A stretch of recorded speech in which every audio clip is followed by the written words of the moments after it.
All right, ladies and gentlemen, time for the last manga reaction of the day.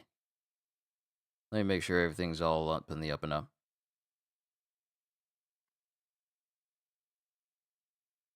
Yeah, I want to make sure everything is on the up and up before we start. No buffering, no skipping, no nothing.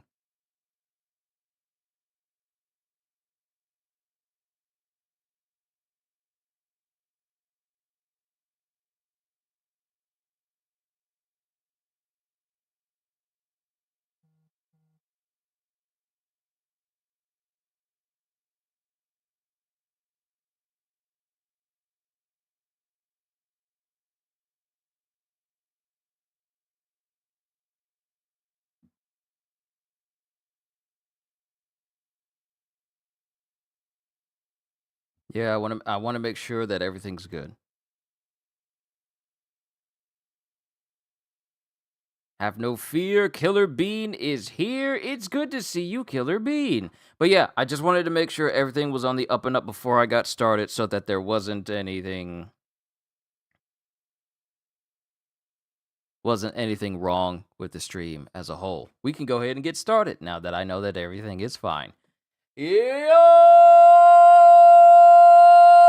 peoples! Qushu92 here. Welcome back to more Sakamoto Days. In the last chapter, Shin was just left running from Uzuki, who has fallen prey to the Takamura personality. And considering that there have been many instances where bloodlust just permeated throughout the entire aquarium where they both are, not only from, certain citizens who Shin had to distract Uzuki from, but also some members of the JAA who displayed bloodlust toward Shin because they want to help out Master X. They were swiftly cut down by Uzuki because the Takamura personality does not distinguish friend from foe. So what we have is an aquarium where multiple tanks were filled with many dead bodies because Uzuki is just going crazy on everybody. So Shin, while he's in this tunnel that gets filled with blood from all the bodies of the dead JAA members that Uzuki has been killing,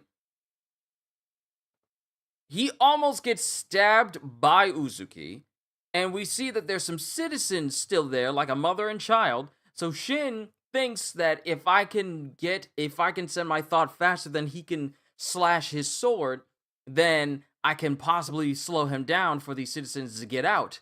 And he tries to think of the word freeze, and it would appear that Uzuki just slices straight through the neck of Shin. So let's see what happens. In days 216, tunnel. And it looks like we see the cut go straight through Shin because we're in a different position now. We see the cut go straight through Shin, and we have Uzuki just staring him down after making the cut. And Shin is looking through his hair.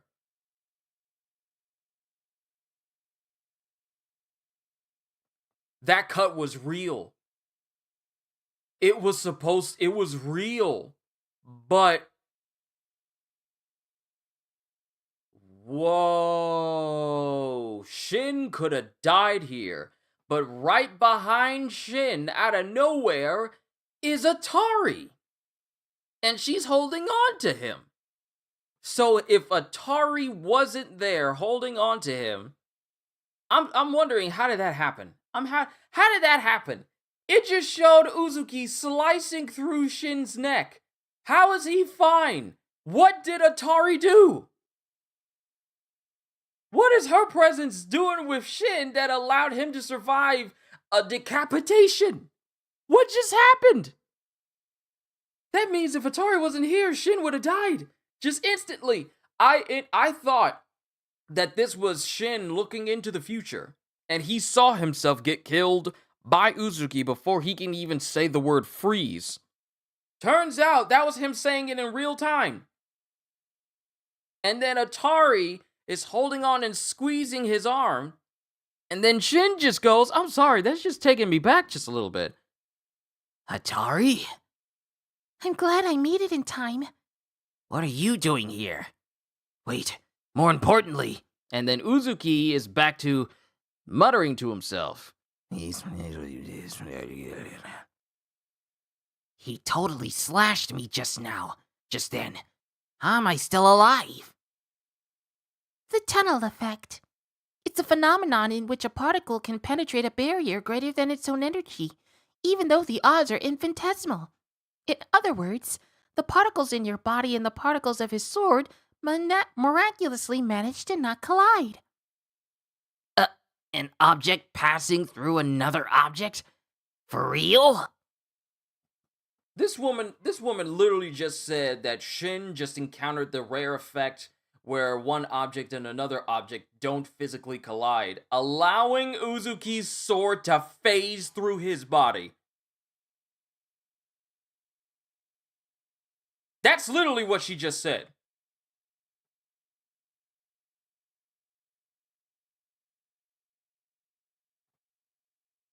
Let me just say that again. Shin was just a part of a rare phenomenon where the particles of one object and the particles of another object don't physically interact with each other. They don't collide, and they just simply phase through. Shin just phased through getting his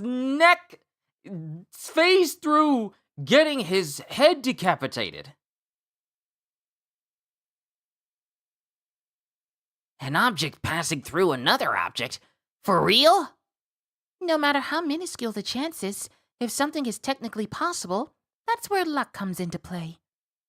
But you said you only had a tiny bit of luck left. And I just used that last tiny bit. Which is why I'm sorry about this, Shin, but now we're left with some major bad luck. Because all the members of the Order walk in directly behind Shin.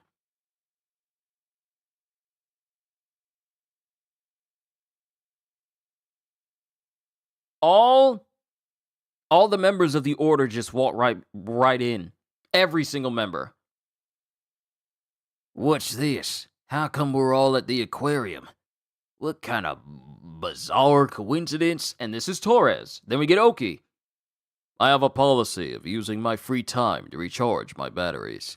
Aquariums are scientifically proven to relieve stress. I come here often. Then we have Kumanomi. I just happened to see on social media that a seal pup named Splashy Maru was born. And that's, like I said, Kumanomi. And then we have the, Gabu or Gobu? I forget his name. Hilarious. I'm getting tingles. It's like fate or something. I just swung by to use the bathroom. And then we have Torres going, I was just playing CR and Pachinko and got the sudden hankering to smell the sea. How about you, Tanabata? And Tanabata doesn't say anything. No, and he's just thinking personally to himself. No reason. I just planned on visiting the aquarium today a while back. Do I really need a special reason to visit the aquarium? I don't get it. When I get home, I'll write a song about this feeling. So, what's going on here? So none of the Order knew that Uzuki was going to be there. They were just drawn to the aquarium for some reason. At the worst possible time, when the Sakamoto personality is active. Seriously? This is major bad luck. The situation's already dire. There's clearly no escape. What now? And then Kumanomi goes, What does it matter? We already decided to kill these guys on sight. And that's when Kumanomi starts channeling that magnetism and proceeds to rip an entire humpback whale display off of its foundation, like the cords that hold on to it. The cords that hold on to it. And she whips the whale in. Mind you, we're still inside of the tunnel. So how this thing is fitting in there, I have no idea. But she grabs the wires that hold up this display off of the roof. And then somehow manages to yank the whole thing in the tunnel, which hits both Atari and Shin and knocks them outside. And when he skids to a halt, Torres is already in front of him going, "You're looking spry, kid." And when Shin looks back at him, all of a sudden, Torres' sandblaster hits both of them, but Shin took the brunt of the damage as we get like a little buzzed, grated look on Shin's face, like the upper half of his face got heavily blasted by this sandblower. Gah! Shin! Kill me, please! You're caught in the crossfires of my bad luck. If I die, there's a chance you might live. You saved me, so now I want to save you. That ain't my problem. I made a promise to Mr. Sakamoto that I'd protect everyone until he gets back. Besides, Atari, you've got it all wrong. Huh? You gotta make your own luck to survive in this world.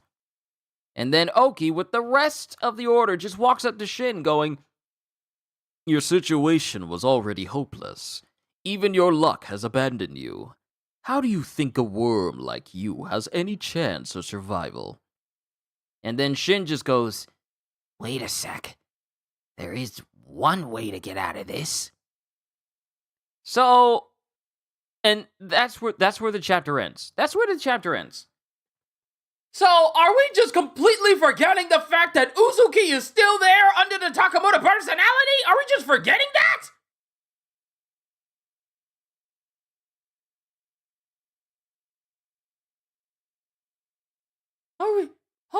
Are we just completely forgetting the whole fact that Uzuki is there under the effects of Takamura, and all of y'all need to be on guard and hopefully don't show any bloodlust? Are we just forgetting that he's there? How y'all just gonna focus on Shin and ignore Uzuki, who's not himself? Y'all should know! As members of the Order, y'all should know what Takamura is capable of. Especially the personality under Uzuki. How y'all just gonna ignore that? Because here's the thing. When Kumanomi shows up, and she's all like, it doesn't matter, we already decided to kill these guys, right? Looks like Kumanomi carried them to a different room, but here's the thing though. Uzuki was in the room. In that same tunnel. Now, if I go back, I need to see if he was behind the members of the Order.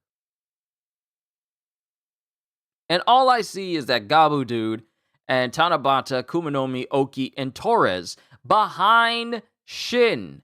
Because Uzuki was in front of Shin. That's how he got sliced. And then, because of Atari and her massive amounts of luck, allowed Shin to survive through the tunnel effect phenomenon. So, he survived a cut from Uzuki without a single scratch. That's one thing. But Uzuki is in front of Shin. The Order is behind Shin. Kumanomi drags in a whale display from behind where Shin's back was. Which means Uzuki was in the path of this whale when Kumanomi threw it. So it begs the question, where did Uzuki go? Now, I'm looking, and I don't see anybody moving at some high speed anywhere. I don't see any fast movement as this whale goes sailing through this tunnel, carrying Atari and Shin with them. Where did Uzuki go? Because on pages 8 and 9, when Torres is asking about... Sorry, piece of bacon. When Torres is asking Tanabata why he showed up at the aquarium, Uzuki is still in front of Shin and Atari. in front of the opening of the tunnel that they're standing in. He's there. Where did he go? Where did he go?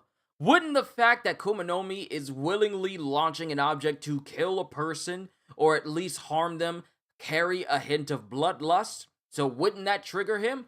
Where did he go? Because he is no longer in the rest of the chapter once Kumanomi starts her attack and Torres comes in right behind them.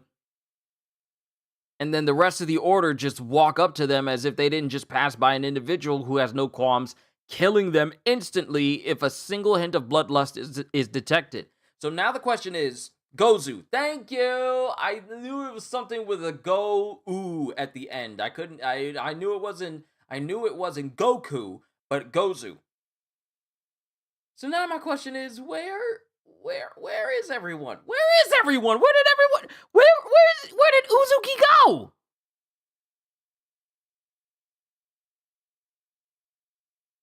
So let me just see what you guys have said, because this confuses me on how Uzuki's gone and why the order is here trying to take out Shin and company.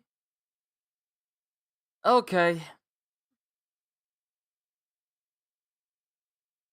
This is why Atari didn't give her remaining luck to 10Q. Her luck powers, man. Shin is still technically her lucky item. That's true. Wow, that's a flash moment. Seriously. It was. We knew when reinforcements were coming, but didn't expect it to be Uzuki's. They all happened to arrive here by luck. I am now seeing the downsides to her abilities. Yep, that's very apparent. Kumanomi is so bipolar and cute. I love her. Hi, Dragon. Hi, hello. She came to see a sea lion, and now she's trying to kill Shin. Not gonna lie to you, I, for a brief, tiny moment, thought it was a real whale. I get it. Looks like Kumanomi carried them to a different room. I acknowledge. However, I have a hard time believing that Uzuki just straight up disappeared and didn't respond defensively and offensively to an object that was thrown with hostile intent, and he's just not there anymore. Because he's still heavily under the influence of the Sakamoto personality. He's still mumbling and muttering to himself unintelligibly. So, and mind you, Oki says your situation was already hopeless. Even your luck has abandoned you. How do you think a worm like you has any chance of survival?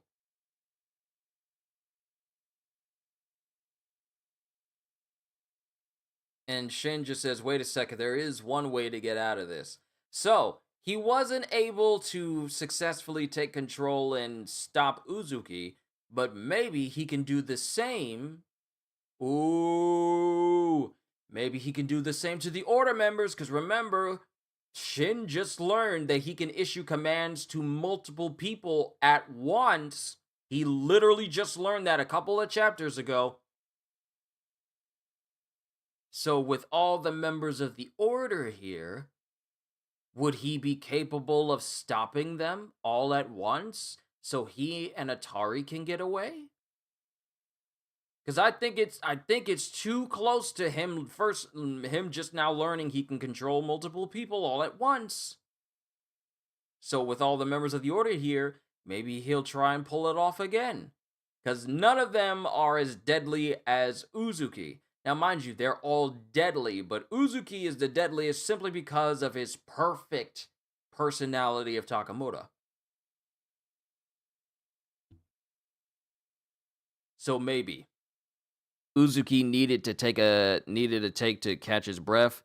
He'll be back. To be honest, I think he was starting to phase out of the personality, but he was still muttering. So I don't know if he's still muttering like Sakamoto, he's still behaving like Sakamoto.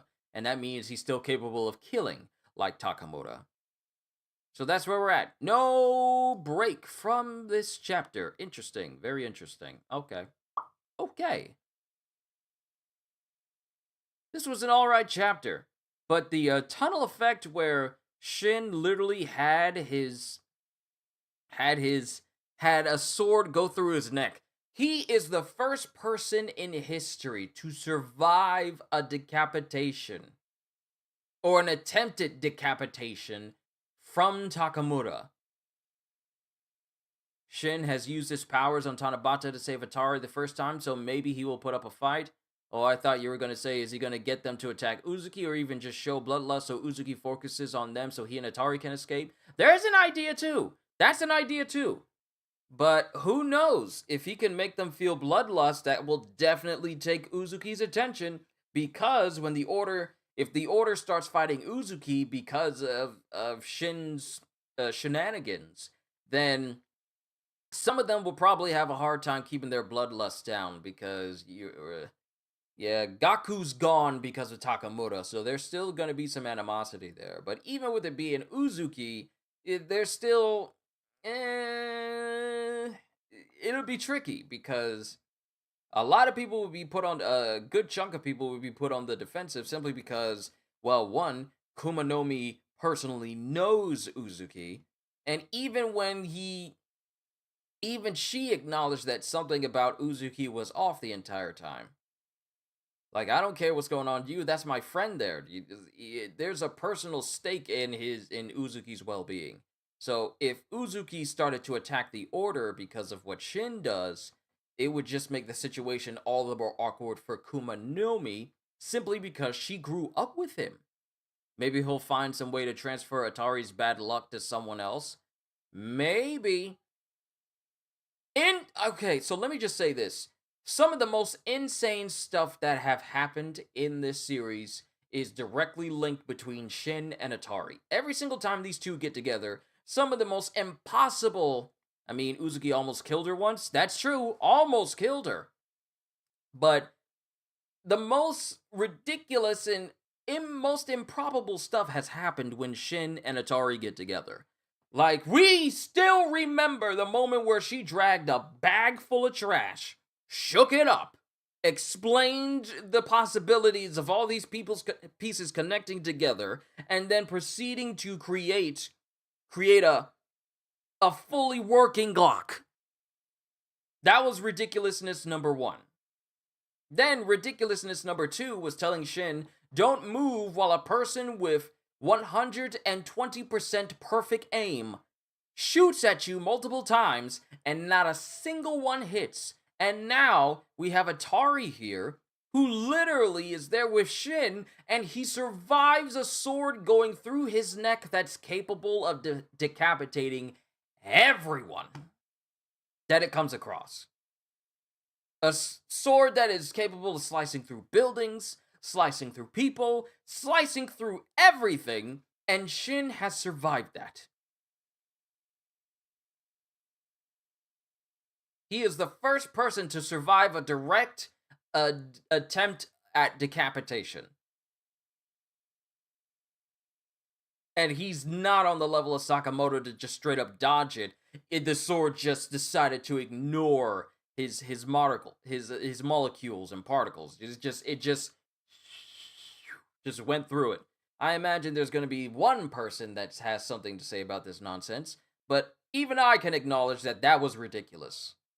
That was just flat out ridiculous. A lot of times I will laugh at some of the stuff that happens, but this was just flat out ridiculous. Hello. What did I say? I'm just gonna say, mystery.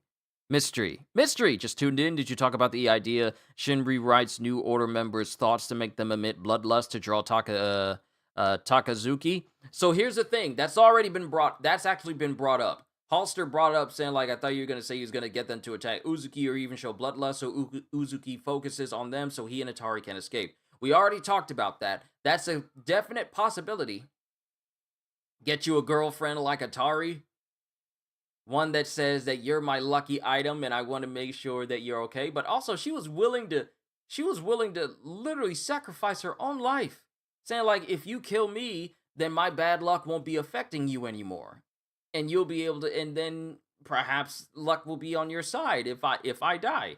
I mean, she ain't got to do all that, but we all know how Shin is. I'm not gonna kill you just so I can get away.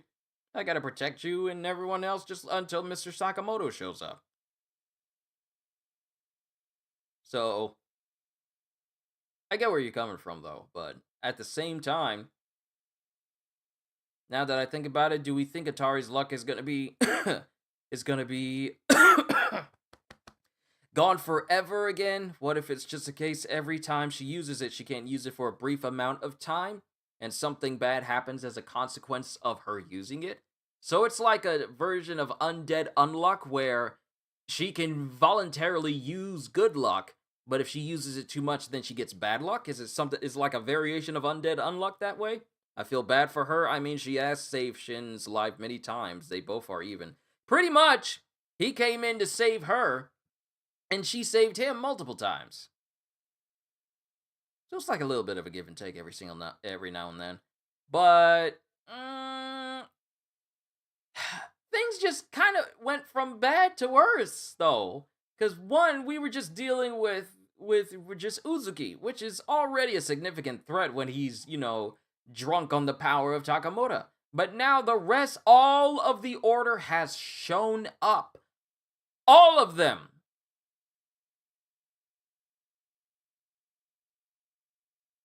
Actually, kind of like Fuko's ability, yeah. I have yet to read the rest of Undead Unluck or even watch the anime, so I don't know how that story turns out. No one tell me, because I want to find out on my own time. But things have really gone from bad to worse. We went from running from Uzuki, trying to avoid getting killed by him, witnessing just butcher anything that harbors any sort of rage or bloodlust, and now, one, Shin survives a decapitation. It just passes through him. Atari's here, and now all of the order have shown up just coincidentally. Oki shows up because it's therapeutic for him and it helps relieve stress.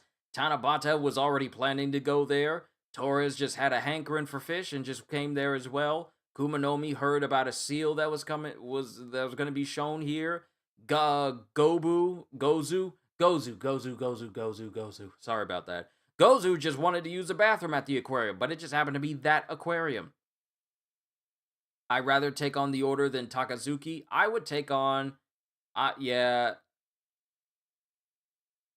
I'd rather take on the order as well. At least you have a chance. With Takazuki, it's just... See, that seems to be the new coined name. Everyone's just calling him Takazuki when he's under that personality, and then Uzuki when he's in control. But that seems to be the more preferred option. Let me face off against all these members of the order. I would rather fight them and have a chance for escape than fight Uzuki and just be left running for the rest of my life. But it doesn't look like we're going on break next week. So that way we'll have a brand new chapter to enjoy and see where things go from Shin saying that there is one thing I can do to get us out of this. So I'm interested in finding out what that is. But I'm done with my reaction for Sakamoto Days because I gotta get started with today's One Piece reaction.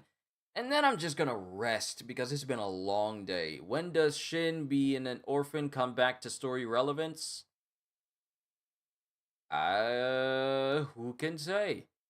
It'd be fun if he implanted memories inside of the order members, or at least the ones from Alkamar, and that causes Kumanomi to defend Shin for some reason. That'd be funny, but that would require him to be able to insert memories into people, which I don't even know if he can do. Qushu, time to hydrate and stretch, drink some water, and loosen up. Alright, that's just Nightbot telling me it's time for me to get up out my chair. I like the name Takazuki. It has a better ring to it than what I used to call him, which was Uzukimura. Takazuki sounds much better. That is now the permanent coined phrase for Uzuki under the Sakamoto personality. But we'll have to see next week. Ladies and gentlemen, thank you for tuning in. If I got anyone who's checking out my channel for the very first time, thank you for stopping by, and I would love to see you back here again. Consider subscribing, because I'm pretty sure you'll never be disappointed with what I have to offer. Hope you all enjoyed. Can't wait to see you all in my next video. Like, comment, and subscribe if you haven't already, because I am always looking forward to entertaining you. So have a fantastic day, and once again, oh, and because I know you're coming back anyway, so have a fantastic day. And once again, as always, later, peoples!